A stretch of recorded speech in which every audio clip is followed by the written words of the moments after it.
In Africa, beauty standards, while ubiquitous, take on unique and sometimes perplexing forms. It is especially pronounced, reflecting a multitude of traditions and beliefs.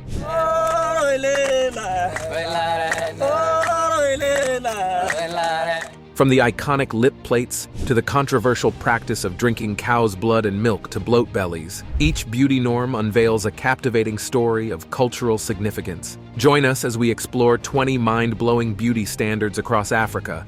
Number 20. Big bellies. In the captivating traditions of the Bottl tribe in Ethiopia, a rather unique competition unfolds, none other than the quest to grow the biggest belly. Unlike the pervasive deluge of misleading advertisements peddling elusive secrets for shedding belly fat that bombard various corners of the world, these men have set their sights on a different goal: having the biggest bellies.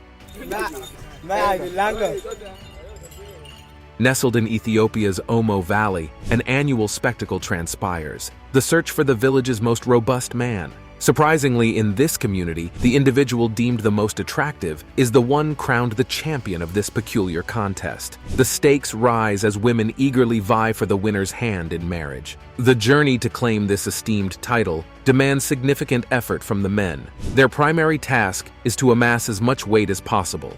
To expedite the accumulation of belly fat, they embark on a diet rich in cow's blood and milk, firmly convinced that these substances accelerate fat development in the abdominal region.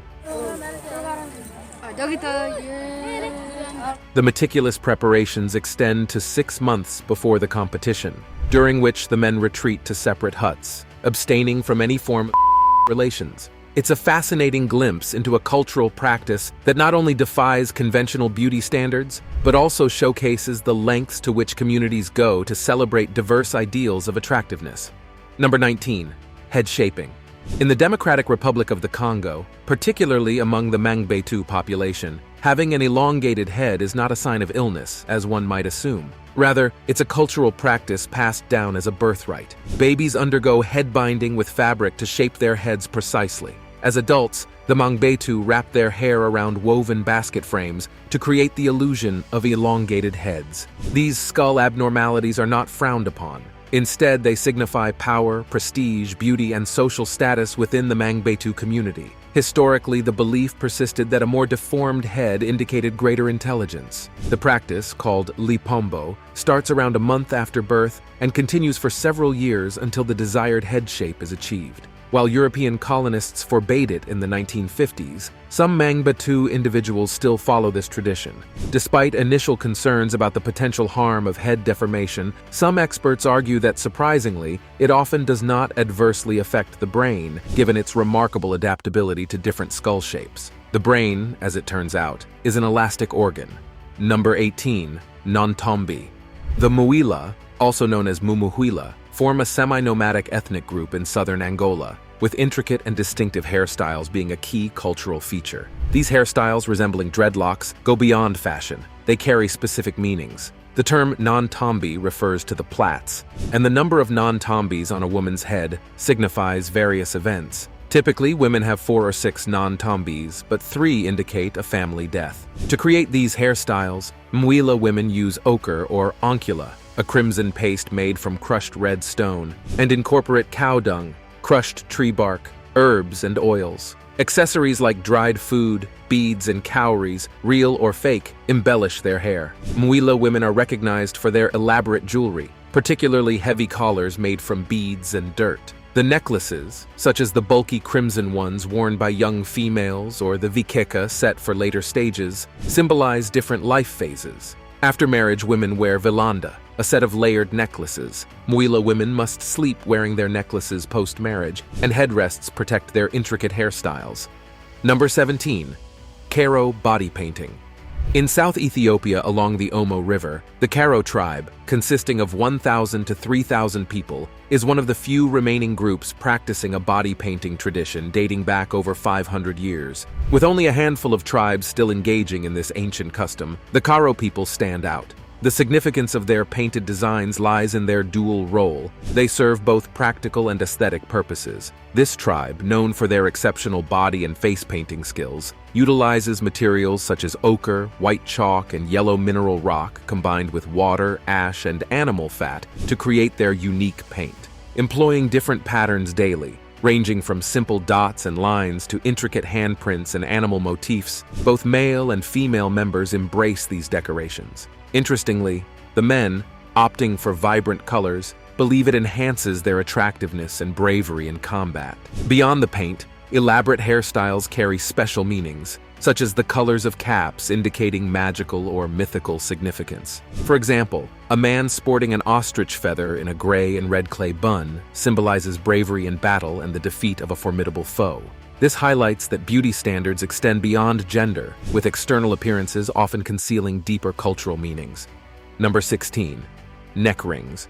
In Africa and Asia, the tradition of wearing neck rings has been deeply ingrained for centuries, contributing to the rich cultural tapestry of these regions. This fascinating practice is thought to have originated in Asia, Africa, and India, potentially dating back as far as the 11th century. While various hypotheses exist, the true origins of neck rings remain shrouded in mystery. One intriguing theory suggests that in Southeast Asia, neck rings were worn as a protective measure against tiger attacks. Another rumor speculates that these rings were applied to women, aiming to make them appear less attractive and, consequently, less susceptible to male kidnapping. Over time, the perception of neck rings has evolved, and today, they are often associated with prestige and beauty. Among the Ndebele people of South Africa, neck rings are not merely ornamental, but serve to elongate and enhance the beauty of their necks. These rings also hold significant cultural value, symbolizing loyalty within the community. Interestingly, while the Ndebele wear these rings around their necks, others in different cultures may opt for adorning their fingers. An intriguing aspect of this tradition is that individuals are not allowed to remove the rings until after they are married,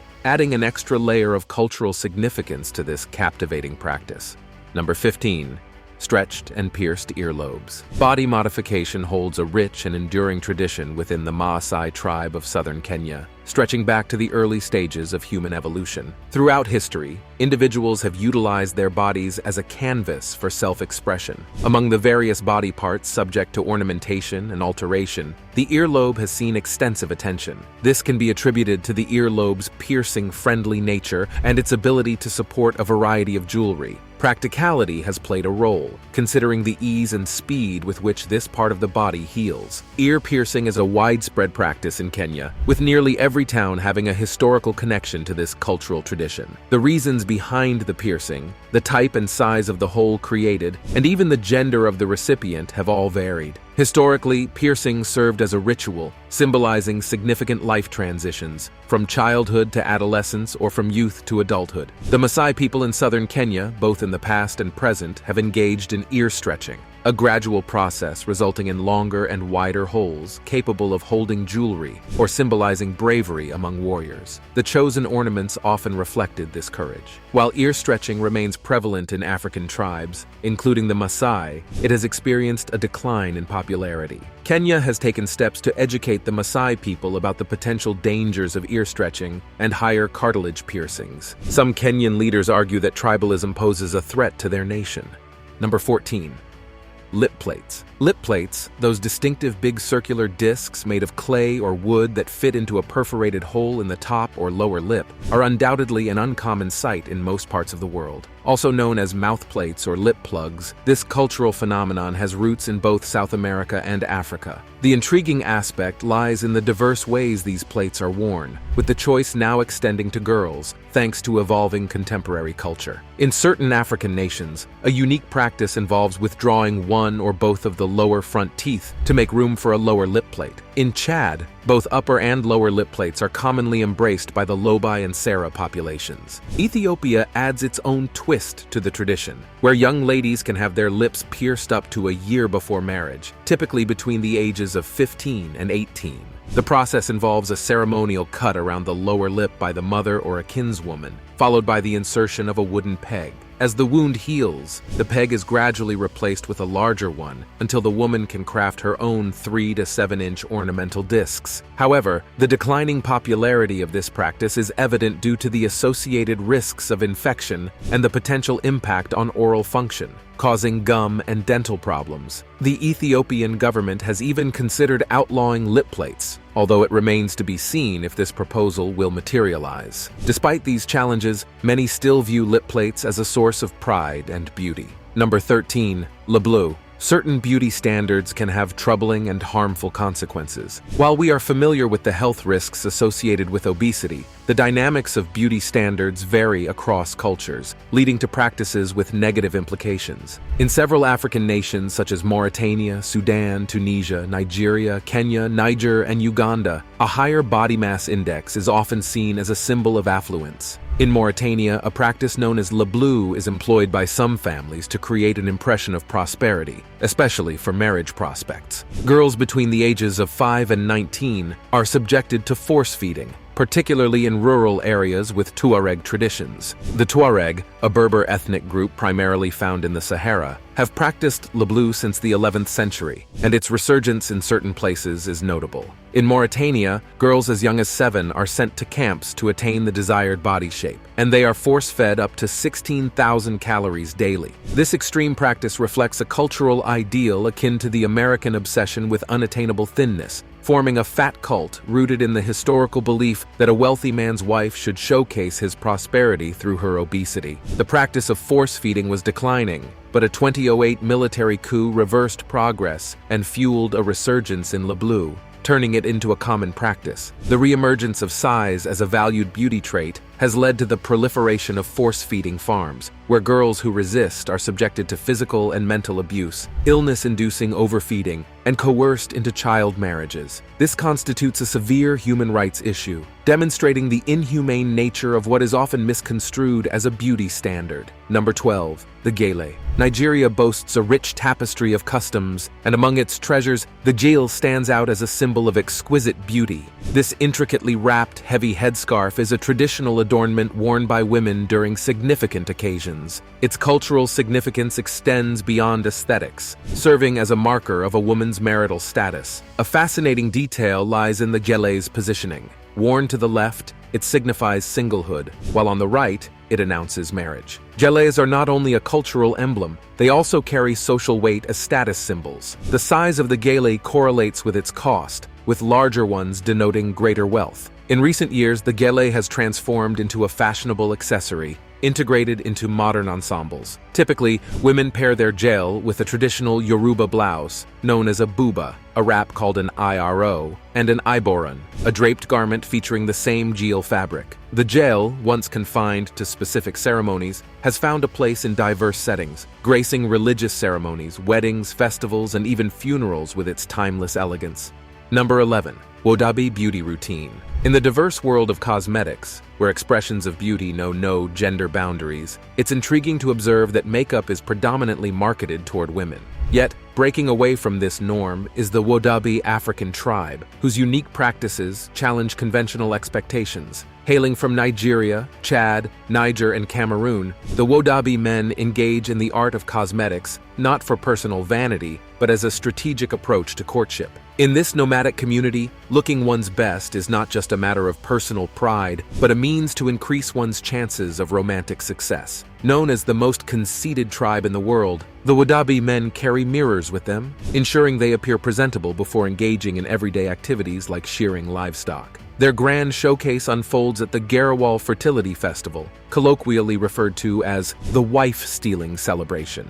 Here, adorned in vibrant cosmetics, men perform dances, vying for the attention and judgment of women. Attributes such as height, white teeth, and expressive eyes are highly valued. And during the festival, the application of cosmetics becomes an artful means of accentuating these features. The pursuit of beauty extends to unique practices, such as wearing ornate headdresses and adopting distinctive hairstyles to enhance stature. In this tribe, the criteria for male attractiveness include proficiency in dance, facial symmetry, height, athleticism, expressive eyes, an aquiline nose, a lean face, and of course, well-maintained white teeth. In embracing these diverse standards, the Wabi tribe offers a fascinating perspective on beauty that goes beyond conventional norms. Number 10. Masai beadwork. Anytime you embark on a journey through African markets, you're likely to encounter the intricate artistry of beading, a craft deeply embedded in the continent's cultural tapestry. Among the myriad beading traditions, Masai beading stands out with its exquisite designs that form the foundation for a diverse array of accessories, from belts and anklets to bracelets, necklaces, and even home decor. Beyond their aesthetic appeal, these beaded creations carry profound symbolic significance within African culture. Interestingly, the responsibility of beading falls solely on women, who skillfully acquire and master this craft. While women exclusively engage in the art, the resulting beads are worn by individuals of all genders, becoming prominent features at weddings, rites, and community gatherings. Although Masai beadwork boasts a rich history spanning centuries, the vibrant beads we see today weren't always the norm. In the past, artisans utilized materials like wood, clay, dried grass seeds, and shells to fashion their intricate decorations. However, with the advent of trade with neighboring towns, glass and plastic beads found their way into the repertoire, transforming the landscape of Masai beadwork. The evolution of bead styles and clothing reveals fascinating insights into individual identities. For instance, single women may express grace and flexibility by adorning themselves with flat beaded discs around their necks. On their wedding day, a profusion of beads symbolizes the occasion, while married women often wear lengthy necklaces adorned with blue beads. Notably, one's social standing is subtly communicated through the vibrancy of the beads worn, adding another layer of nuance to this captivating tradition. Number 9. Fon Braids. The Fon tribe, also known as the Fulfulde, or Fula people, is a prominent ethnic group in West Africa, particularly concentrated in Nigeria. The women of this tribe are celebrated for their long hair, which has long been associated with femininity and beauty. Rather than leaving their hair untied, they engage in a ritual of braiding. Typically, the hair is intricately braided into 5 sections and adorned with various decorations like beads, precious coins, stones, and ornaments. Popular braiding styles include D and cornrow braids, woven into intricate patterns with ends hanging down the sides. This unique hairstyle is often embellished with red jewelry and beads, while some opt for gold thread. While deeply rooted in their culture for centuries, Fon braids have transcended Africa, influencing contemporary hairstyles worldwide. Number 8. Red ochre. For millennia, humans have utilized red ochre, a naturally occurring clay earth color. In ancient Egypt, it symbolized victory and life, finding its place in bark and cave paintings. In more recent times, the Himba, an ancient semi-nomadic herder tribe from Namibia's arid Kunene region, has become synonymous with this vibrant hue. The Himba women, entirely enveloped in a crimson hue, use a mixture called oaz, comprising butter, fat, and red ochre, sometimes enhanced with aromatic resin for a pleasant scent. Each morning, they apply this paste to their skin and hair, resulting in a distinctive red appearance. The reasons behind this practice are varied. Some suggest sun protection during cattle care, while others believe it wards off insects. However, the Himba people see it simply as cosmetic, likening it to a daily makeup application. The paste is created by pounding hematite, an orange stone, into tiny bits, which are then cooked and mixed with butter before being applied to the skin. Girls typically start using red ochre as soon as they can manage their personal hygiene. Number 7. Bottl top wigs. In a remarkable endeavor to combat the mounting issue of waste, the Dasanek tribe in Africa has ingeniously transformed everyday garbage into stunning hair ornaments. While it might seem unconventional at first, their ornate accessories are nothing short of attention-grabbing. Hailing from Ethiopia, the Dasanek tribe creatively assembles feathers, broken watches, and bottle caps to craft hair ornaments imbued with symbolic significance for their community. The younger members, including little girls and boys, wear simple bottle cap wigs, while the tribe's older women don the heaviest, largest, and most intricately decorated wigs. For the men, donning bottle top wigs is a premarital tradition, and after marriage, they switch to clay headdresses adorned with feathers and harlequin designs. Interestingly, the wearing of a feather is reserved for those who have conquered an opponent or had a successful hunt. Women, on the other hand, showcase lip piercings with grass and wear bottle-top hairstyles adorned with an array of rainbow beads. The complexity of a woman's headdress serves as an indicator of her age, with some of the oldest women even sporting old watch straps hanging from their wrists. The process of creating these tribal headdresses is a time-intensive one, taking weeks or even months to gather sufficient bottle tops and beads and additional weeks to construct the headpieces. Indeed, this tribe has turned the adage, "one man's trash is another man's treasure," into a captivating and intricate display of cultural identity. Number 6. Lip tattooing. In the realm of African tribal traditions, it is hardly surprising to find unique practices, and the Fula tribe in West Africa presents a distinctive take on a widespread phenomenon: tattoos. In contrast to the commonplace nature of tattoos worldwide, the facial tattoos adorned by Fula women carry unique cultural significance. A fascinating aspect of Fula culture reveals that a woman is not considered an adult until she undergoes the ritual of receiving facial tattoos. Moreover, marriage is deemed ineligible without this symbolic transformation. The journey of a Fula girl is marked by these tattoos, which represent a powerful rite of passage from childhood to maturity. These intricate designs on the lower half of their lips, initiated during puberty, symbolize beauty and gradually extend to the upper part after marriage, signaling their occupied status. Beyond mere adornment, these tattoos hold deeper meanings, serving as symbols of fertility and beauty, and even functioning as a form of dowry. In the Fula community, these women's lips and mouth tattoos, aptly termed 2D, carry substantial cultural weight, and the absence of such markings can subject individuals to ridicule. The courageous act of acquiring a facial tattoo involves a rather unpleasant process, employing a finely heated needle and natural ink. The aftermath includes significant swelling, restricting these women to a liquid diet for approximately 3 weeks. This captivating practice not only exemplifies the boldness of Fula women, but also highlights the intricate rituals that shape their cultural identity. Hold on to your cultural compass, because it's time for our subscribers pick. Zoom in on the image, and you'll spot some captivating skin bumps that might make you question a few things. Is it a skin condition or a cultural masterpiece? However, it's actually scarification, a cultural practice in African tribes. Scratching, cutting, or burning designs into the skin isn't just for show. It's a deep-rooted tradition conveying family, tribe, and social status. Oh, and those horns on her head? Real or ornament? We're not placing bets. Scarification, more visible than tattoos on dark skin, symbolizes power, beauty, and significant life events. Let's hear your thoughts on these fascinating cultural practices in the comments. Real or just an elaborate skin-deep mystery? Number 5. Shaved heads.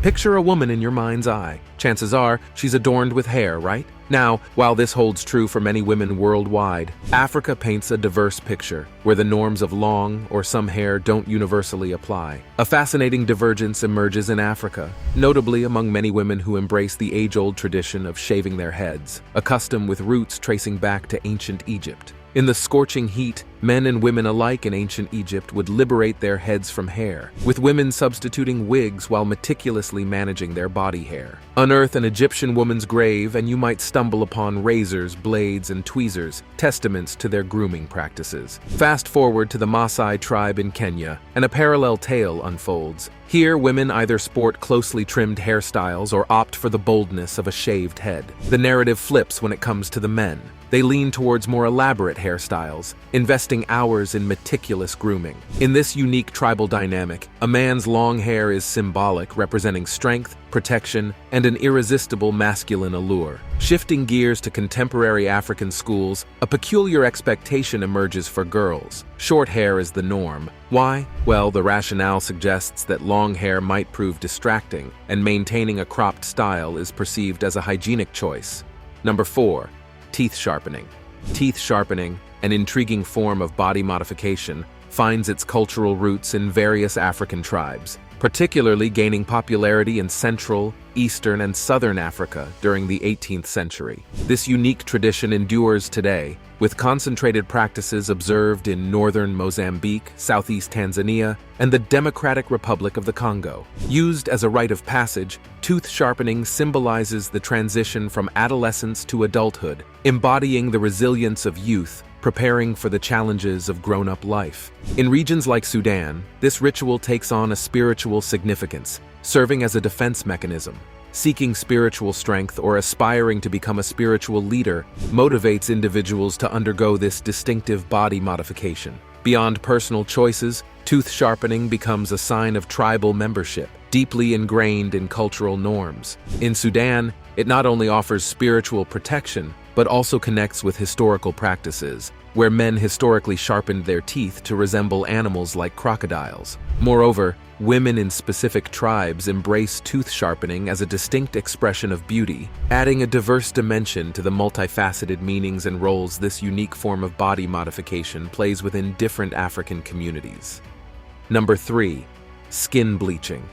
Embracing self-confidence and beauty diversity is essential, yet an interesting phenomenon persists in Africa, where a significant number of individuals opt for lighter skin tones. The 2011 World Health Organization survey reveals that a notable 40% of African women resort to skin bleaching, with varying percentages across different countries like Togo, South Africa, and Nigeria. Nation cautions against these practices, highlighting potential risks like cancer and liver damage, insanity, fetal brain damage.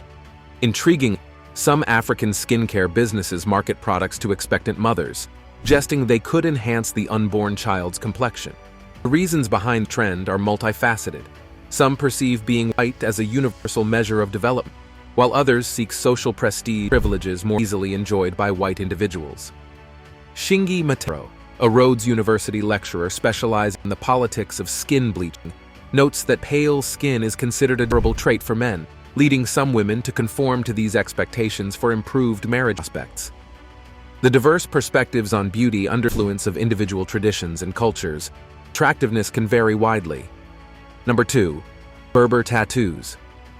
In the vibrant tapestry of Moroccan culture, face tattoos a unique significance that might bewilder moms from other nations. While Berber facial tattoos have lost some of their former popularity, they were once a widespread tradition, intricately woven into the fabric of Berber society. Tattoos served as living chronicles, eloquently narrating the diverse pivotal events that shaped the lives of both men and women. For women seeking to enhance their allure, these establishments offered a unique approach, albeit not without a fair share of pain. Berber tattoos, often considered among the most, involve a meticulous process. A skilled artist would use a needle to intricately etch the chosen design onto the skin, filling the incisions with black. After about a week, the scab would be removed, unveiling the finished tattoo. The symbolism behind these tattoos was as the nature from which they drew inspiration. The motifs, rooted in nature, could represent strength, healing, for stress relief, or protection against envy. Beyond their aesthetic appeal, Berber tattoos held cultural significance in assessing a woman's marital status or readiness for marriage. Men, though less conspicuous, also embraced tradition, adorning themselves with smaller, more discreet tattoos. Today, as the popularity of Berber facial tattoos wanes, their legacy remains imprinted, a testament to the rich cultural tapestry that has evolved over time in Morocco. Number 1. Hairstyles. In the world of hairstyling, most of us turn to hair gel, mousse, or spray to achieve our desired looks, relying on products meticulously crafted by hair care companies. However, the Afar tribes of southern Eritrea, northern Djibouti, the Afar region of Ethiopia offer a fascinating departure from this. Instead of conventional styling aids, they turn to a more natural and unconventional choice: butter. Yes, you read that right. Butter is their go-to for maintaining distinctive afro hairstyles. The use of butter is so prevalent that it becomes a noticeable aspect of their hair. The hairstyles, known as asago and date, showcase different kinds of curls, each unique in its own way. Asago, with its ashy tint, owes its distinctive appearance to the generous application of butter. On the other hand, the data hairdo, which involves curls used with sticks, also relies on butter for its shaping. This unconventional choice not only helps achieve a sun-kissed look, but also ensures the longevity of their curl. Interestingly, butter isn't confined to a gender-specific product. Both men and women in these tribes embrace styling capabilities. In a tradition that might seem peculiar to outsiders, a girl's families often express their blessings by spitting on her butter-covered head. While it's unlikely that this unique trend will become mainstream, it's a delightful reminder of the diverse alternatives available to us when our usual styling products run out. Thanks for watching, and the next one. Butter isn't confined to a gender-specific product. Both men and women in these tribes embrace its styling capabilities. In a tradition that might seem peculiar to outsiders, a girl's family members often express their blessings by spitting on her butter-covered head. While it's unlikely that this unique trend will become mainstream, it's a delightful reminder of the diverse alternatives available to us when our usual styling products run out. Thanks for watching, and we'll see you in the next one.